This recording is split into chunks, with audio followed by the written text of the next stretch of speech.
सखी दुल्हा बारात लेके आ गइल बा हो, तनी गारी गीत गरियावा न। हाँ ए सखी, तनी दुल्हा के दीदी के काटल काटल गारी दाना हो।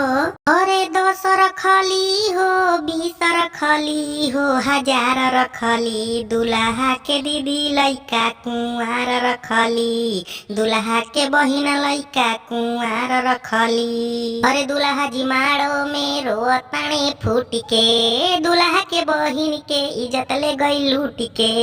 रंगदार रखली हो, रंगदार रखली, दुल्हा के दीदी लइका कुंवार रखली, दुल्हा के बहिन लइका कुंवार रखली। अरे दुल्हा के दीदी के चर्चा बहुत बा, घुमेली सहरिया में खर्चा बहुत बा। सोनार रखली हो, लोहार रखली, दुल्हा के दीदी मरद कुंवार रखली, दुल्हा के बहिन दुल्हा रंगदार रखली। अरे घूमेली छिनारो ओढ़निया उतार के, तनिको न रखेली जमनिया संभारी के।